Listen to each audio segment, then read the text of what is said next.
What if doing everything for your child is the very thing holding them back? You set them up for failure, literally for failure.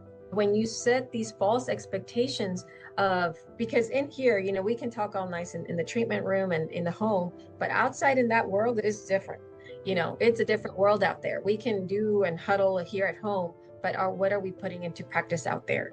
Part 3, final episode. If you're not always there, what happens when parents don't let go? Listen or watch now at Empowering Women in Conversations. Welcome to Empowering Women in Conversations, podcast to empower and uplift women by providing a safe space for them to share their stories and experiences and encourage the strength, resilience, and power of women. If you are tired of putting others' needs before your own, leading to burnout and resentment, and you are ready to transform and create relationships that are supportive rather than draining, join us on this journey of women overcoming adversities and achieving their true empowerment. Here's your host, a licensed professional counselor, Anita Sandoval. What is the skill that you need to start learning? And how can we start doing it now, as in the baby step, to build that bridge for when you are an adult? And Absolutely. yeah, that's exactly where we're at. Will the work keep you when you're doing this? Do you think that's how that's going to be? And so letting them fail as much as it hurts the mama, and I tell them that, or even the father, I go, the hardest pain is having you see your child suffer, struggle, challenged, and not be able to do anything but support them. And yes, I have to remind parents all the time, no somos eternos. We're not eternal. Like if your child who depends so much on you right now, because you're taking all of it, if you stop existing for whatever the reason, or you just get super sick, very, very, very sick, does anybody know what to do? Or is it going to be like, little ants going all over the place? Gallinas sin cabeza. Yeah. I see. Well, that dad needs to know. Yeah. Yeah. Or whoever the next person is, whoever's going to help support your child. Yeah. Because we will get sick. We do superhuman things at times, and we're super awesome as parents, but we're not eternal and we're not all knowing. Yeah. Yeah. We're not. We do our darnest, but knowing that it's okay to ask for help. Yeah. Even as advocates, we need to feel supported and get support when needed, because we don't know everything, and while it can be a strength, sometimes it is a weakness, or can be seen as a weakness, because it's like, I know it and I'm going to do it all. And it's like, yes, but yet we're keeping others from learning for themselves. Yeah. Yes, yes. And we're disinhibiting them of that success and the esteem of like, I can do this. Wow. We're taking that and we're reinforcing learned self-helplessness. And then in the day, it's like, oh, my daughter's an adult. She doesn't even know how to make a doctor's appointment. And I know there was a story. My daughter was like 5, the oldest one. She's 16 now. And we were at Sonic and we're outside, and this little kid had hit her with a rock. And I remember going, go tell the mom. And my compadre was like, you're going to have her go alone? Because he thought I was going to go. I go, no, I'm right here. I'm watching her. He's like, I go, no. So then she goes and tells the mom. And what do most adults do? That's a kid. Nada que ver, right? So then pasó tiempo. I go, give it a couple of minutes. I go, if you want to tell off that kid, go ahead. And then I go, okay, she's not doing anything. Go again. This time I stood up and I put my power pose, okay? And I just stare her down.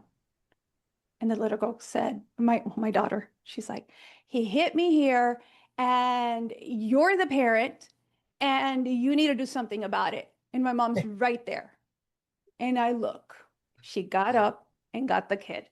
And my compadre was like, whoa, 16 now. Let me tell you, proudest moment here. I even sent her a little message yesterday, and it said, happiness is realizing the baby girl you once held in your arms has grown into a fiercely independent, deeply kind, and wildly capable soul. She tells me, Mom, She goes to college and high school. I do not like that they just drop us off at the buses at college. They don't have us go back to the school for those of us that finished early so that we could go to the after school clubs. This is, I mean, how is this helping us? Like, I need to get my resume, I need to get my scholarships, and da da da. It's just not feasible. And she goes, I know they switched it to the counselors. And then she goes, I'm going to write an email. And I'm like, okay. And she'll like pass it to me and be like, how does this sound? And I'm like, oh my God, like, wow, I've never had a prouder moment. And I go, remember to CC here, who's the boss and boss and boss. She's like, yep, yep, yep. And then she wrote the email. She gets back the email. She's like, oh, so frustrating that they never answer the question to just go around it. And then she goes again and she's like, I'm doing it again. And she writes back, but you still didn't answer my question. And this is affecting, other scholars and this and that. And if you can't answer my question, direct me to whom? And then she's like, I CC'd all the administrators and the, principal and this and that. And I'm just like, dear, my little baby's growing up. She's, a junior already. And 5 years old, 16 years old, she didn't need me. I mean, no matter what, after she does it, she knows. You just say the word, I'll go. No, no, no, mom, I got this. And she will literally tell me that. No, mom, you stay over there. Let me. And so I'm just like, okay, as long as you know I'm here. And so, yeah, I see the difference. She's neurotypical, but, this is what happens when you do that. So Yes, absolutely. yeah. And sometimes like yeah, I love the example you gave, when she was 5 years old, your daughter. So I do something very, very similar, with my kiddos. I've done it forever. Okay, even when we go out to eat, who orders? If you have children that are Yes. neurodivergent or whatever it may be, who's ordering for them? I'll give you my sister as an example. She has Down syndrome, so her disability is visible, right? And they'll look at one of the other people that looks quote unquote normal, whatever that means. And when they're going to order, and I'm like, she can order, now, she has a speech impediment. So if they're having a hard time understanding, then okay, can try again. Because Yep. he or she didn't hear you or whatever. Try again. And if I see that, then I say, oh, she said, Sprite or Coke or whatever it may be. Yeah. But, part of that, I've had clients where, the parent will look at me like, well, what's the best thing? I don't know. You ask them what's best, Yes. you know, Yes. because Yes. that is validating and it's empowering, right? We want to be heard. It's important. It's important for our self-esteem and our self-confidence. Yeah. We don't just magically turn 18 and are self-confident. Yeah. That's something that we build from very early on with discipline and all that. And I can go on for days with discipline and what that is and what it's not. But surely your daughter is not advocating for herself because you did it always for her. Yeah. Yeah. And Yeah. so I do it all the time. I keep track of my kids' things on their school portal. And I'm like, hey, they marked you absent, but you weren't absent. Or, hey, you got this. What needs to get done? They're like, Mom, I got it. I got it. Because they know, right? They know we go, it's going to be problematic. Oh my God. They're like, no, no, no, I got this. I know. Right. I love it. I love it. No soy Yeah. la So, única. yeah, no. And I told him, I said, what do you think I'm going to go do? Yell at them? I was like, Yes. I don't know what you imagine, kid. Like, I'm not like that. Yeah. Yeah. Oh But my gosh. they just know, that we care enough and we know. And I think sometimes assertiveness can be a little, what's the word I'm looking for? Overwhelming, maybe. I know, I'm trying to find it. It's like Uh, we can overpower them, their voices. So we have to learn to dial it down so that they have the space to be able to dial it up. the And space and yeah, the opportunity. yeah, Yeah. yeah. Mhm. Yeah, that's what it is. So that's something that I work on too. It's like, okay, I Mhm. know I got this, but I'm glad that she's able to be safe enough to say, no, mom, I know you got this, but allow me. I'm like, okay, Yeah. you go, you go. And kind of going back to our culture and all, oftentimes my dad says, ¿Por qué eres así? ¿Por qué eres así? I said, well, I'll say it in Spanish because that's what he says. Sí. Porque tú me criaste para no depender en nadie más. You raised me so that I Yes. wouldn't be dependent on anybody. So no, I'm not going to be quiet. Would you rather me be submissive? Yeah. Yeah. And he's like, okay, yeah, yeah, yeah. It's like, okay, because he knows, mind you, I'm not disrespectful to my parents or anything, but it's like, I very much appreciate that they instilled that, not knowing that I was going to be, they created a monster, right? An advocacy monster, but it started very early on. I think, you know, and my daughter, I think she was in third grade, and she tells me, Mom, I want to be able to speak up, but I'm so scared I'm going to get in trouble because you've told me watch your attitude or whatever. And I go, okay, let's set the ground rules. And I think just setting the rules, standards, limits, non-negotiables of what can and cannot be said for advocacy is fundamental in a parent-child relationship. And we set those ground rules as long as there's no name calling, there's Mhm. no foul language, and you can speak up but not yell.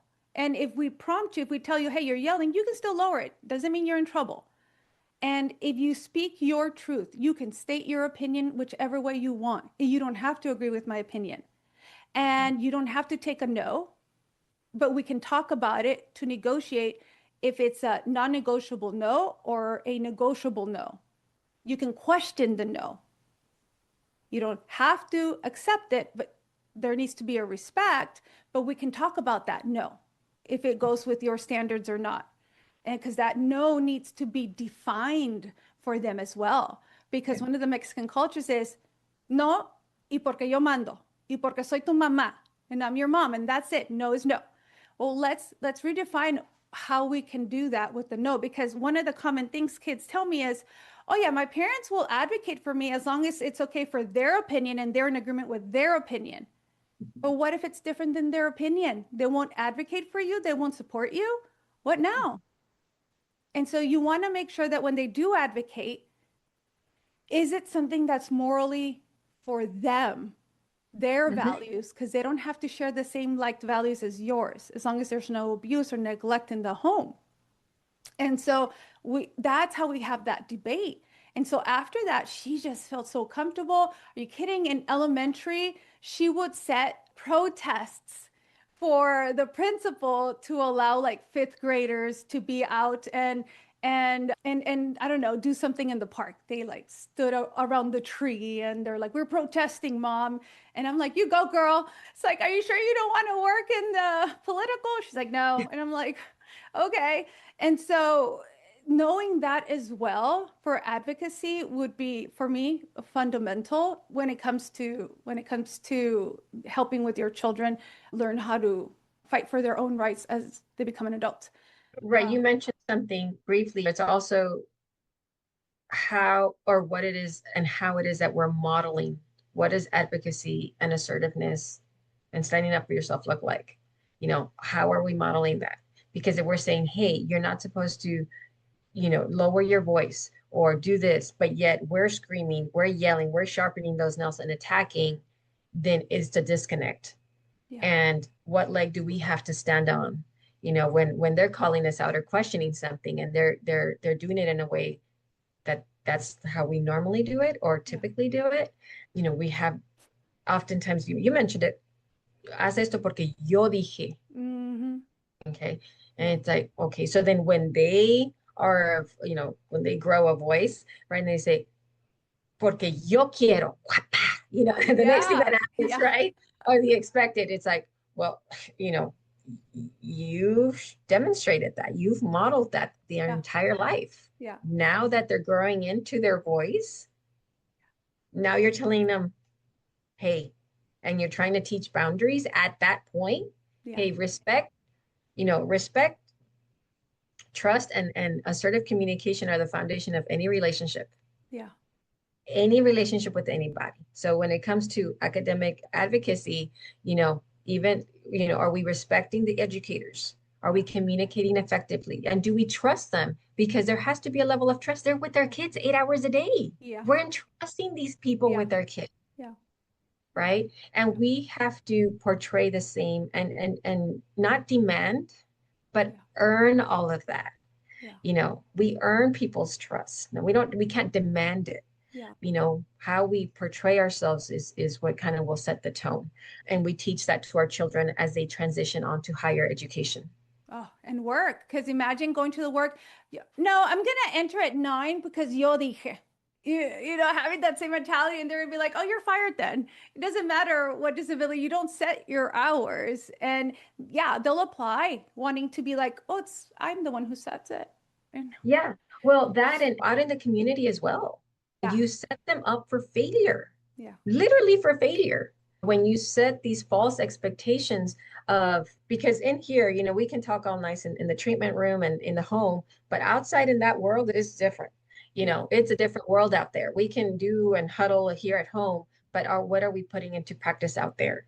yeah, Right. yeah, And it's important that we teach them. And then we also help them with problem solving. Like you yeah. mentioned, you know, example you gave with your daughter, you know, you're helping build stronger connections in this part, the problem solving part of the brain right here. Yes, If yes, all we're encouraging is act on your emotions, well, there's going to be a reaction, not a response. yeah, yeah. It'll be reactive each and every single time. Yeah, I love how you said that. And so I want to briefly, I don't know if you still have the picture on the equality, equity, and justice with you.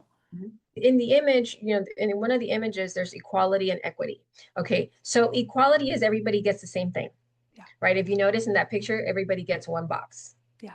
right? Okay, okay, Equity is being provided for my individual needs, okay, right? So you see there the three individuals are looking over that fence and everybody's at the same level. okay, That's equity. okay. Okay. Now, one of them needed one box, one didn't need a box, one needed two boxes. Got it. All right. That's equity. That is what we want to advocate for. Okay, like the accommodations, things like that. Yes. Okay, So how can, you know, my son participate or my sister, whomever, participate in this event? Okay. You know, if they use a wheelchair, well, okay. you know, everybody can climb the stairs, but the wheelchair can't quite climb. Yeah, You know, is there a ramp? That's equity. I love that. Because Okay, equality is, I mean, there's doors everywhere. You can go in whenever you want. Yeah, but I can't actually make it in because there's no ramp. got it. Okay. You know, there's the like I mentioned, equality, just getting the same supports. The equity is everyone gets the supports they need. Okay. So Okay, that's the personalized needs. okay, And then there's justice. Okay. So this is just systemic barriers that have been removed. So there oh, in one of the images, you know, you'll see that is like a chain link fence, yes, yes, right? So they yes. can still see. No, they're not at the same height like in some of the other pictures, but that's justice. Okay. This justice kind of reminds me, that image reminds me of oftentimes what we identify as universal design. Okay, Okay, universal design, it's good for everybody. Like if I have a dimming light, it's going to help me, it's going to help the person, it's going to help anybody. You know, I have LED lighting in my office. It's light, yeah, but it's also going to be helpful for those who have sensory issues, right? Because unlike the other lights, the bulb goes like this when it's going out and it's just nerve-wracking, and the sound. So I get lighting. It yes. doesn't affect anybody. That is universal design, Okay, right? You know, in a classroom when we're doing inclusion, in a fully included classroom. So there are districts, not in Texas, but there are districts in our nation where they are practicing universal design. So you will have your child with ID, you know, with your neurodivergent or typical developing child student in the wow, same classroom, right? So if that means one has the desk that rises up and down, or has a yoga ball, whatever accommodation it may be, they're amongst their peers. wow, So in order for this student to be able to, what do we need to provide? How do we address those environmental handicaps? Do we put wow. in a dimming light? Do we need to put a ramp? Do we need to put a step? What do we need to do? So that's justice. Wow, Okay. I feel like we're so far behind on justice that even the concept is so foreign. That's what that's so disappointing. You know what I Right. mean? And that's where advocacy comes in. Yeah. You know, we're so far, but yet we've come a long way. Yes, We've yes, come I a agree. long way, and I yet we agree. still have so much more to go. Oh, yes. So much more to go.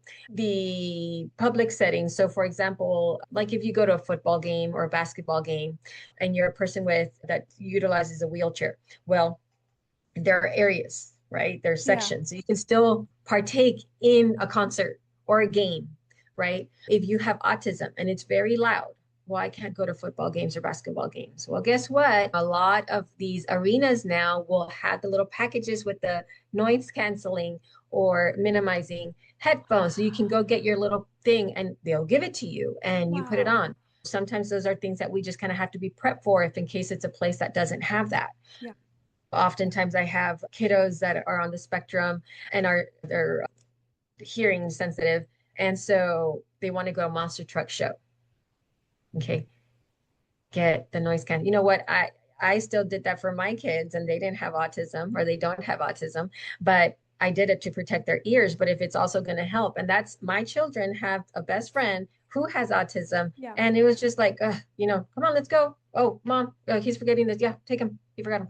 And just go. So it just kind of is part of, and that's, I think, exposure.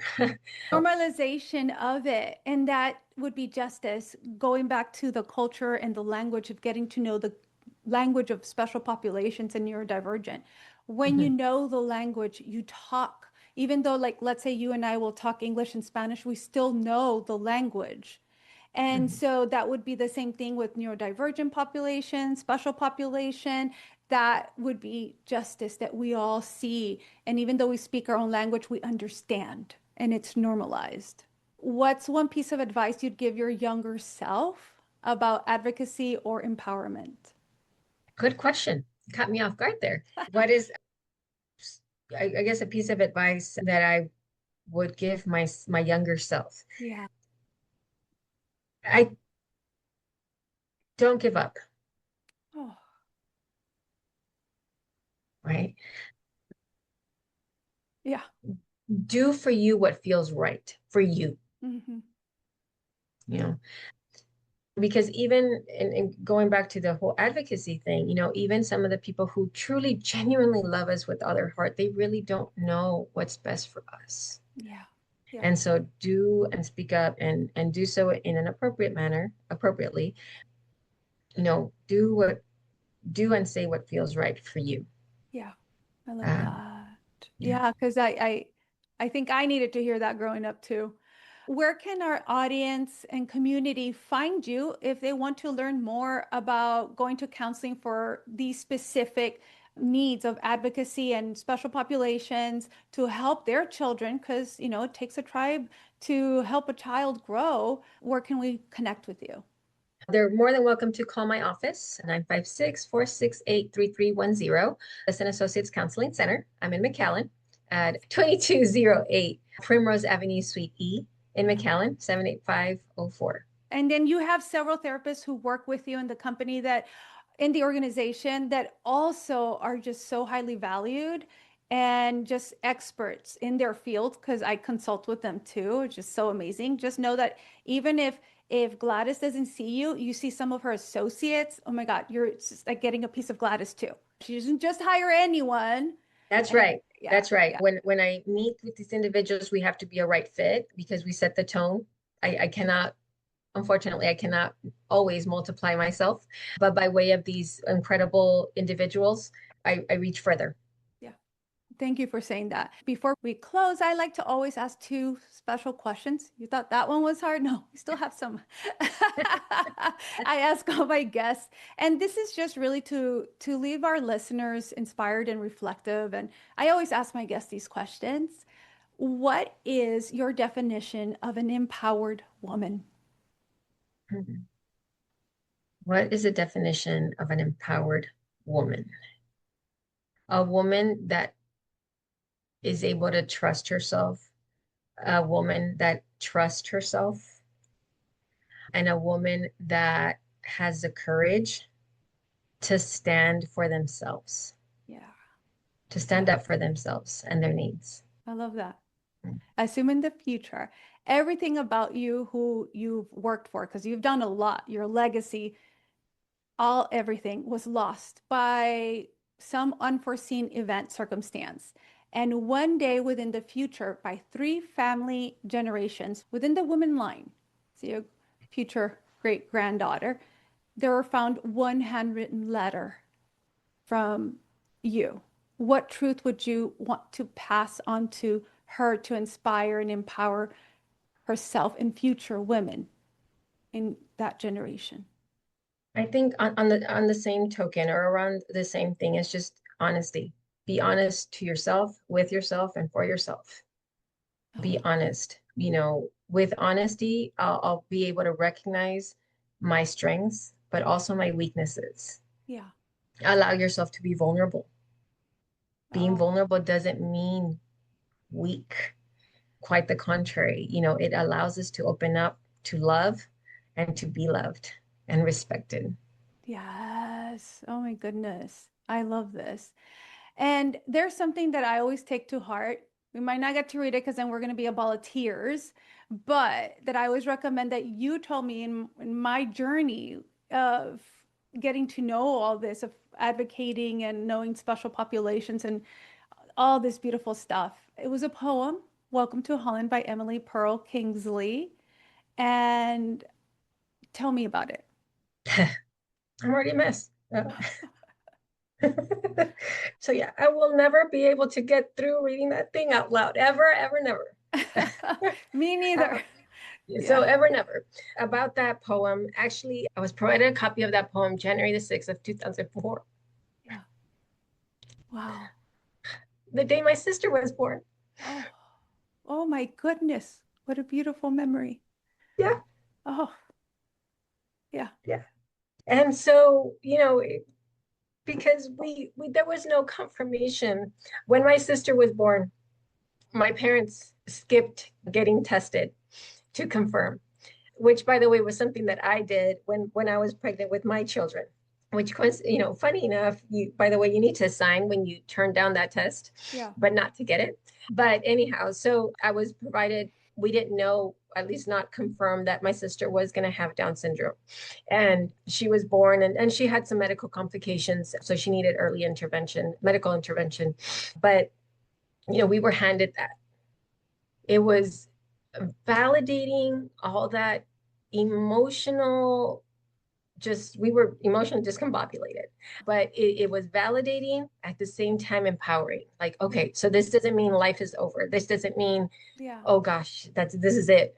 It was just different. It's just learning a new language, as you said earlier, when it comes to IEPs and arts and advocacy. Yeah. Just learning a different language. It's beautiful out there. It's not all bad. Nobody said it was going to be easy, but even raising a neurotypical child is easy. Nobody said that. So that's when I was introduced to that poem. I wish, I could get through it to your audience, but it's something that they have to read it. Yeah, they have to read it and apply it to where they are in life, whatever it may be, whatever it may be. And it's not necessarily specific to a disability. It's just, my life is different. I'm a woman who is now a single parent. I'm a woman who is divorced. I'm a woman with a disability and divorced and with single parent. Whatever your situation may be, it's like we learn, and it's about just switching our sails. Oh, I love how you said that. And for those wondering, I'll definitely put a link here with the poem and show you all. And the poem compares expecting a child to planning a trip to Italy and full excitement, preparation, we're going to Italy. Instead, it lands in Holland. See, I can't even talk about it. And at first you're like, wait, we weren't supposed to be in Holland. We were supposed to be in Italy. But over time you discover Holland has its own beauty. It's Rembrandt's. And the point is, you didn't get the trip you planned, but Holland has its own richness. And this poem captures the heart of advocacy. It reminds us that while the journey may not look like we imagined, it is still full of beauty, meaning, love. And that's why the work of speaking up, supporting our children, and empowering ourselves is so vital.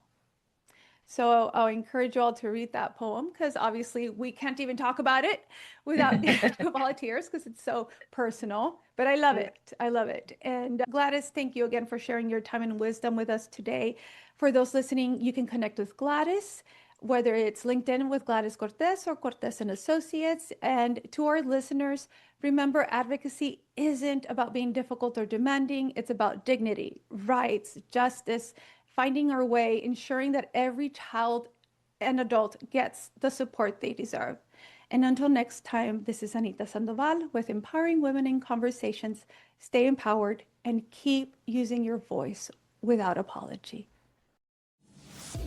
Thanks for listening to Empowering Women in Conversations. This conversation has ended, but your journey to empowerment continues. Please share with someone you know who will find this conversation helpful and inspiring. And don't forget to subscribe so you don't miss an episode.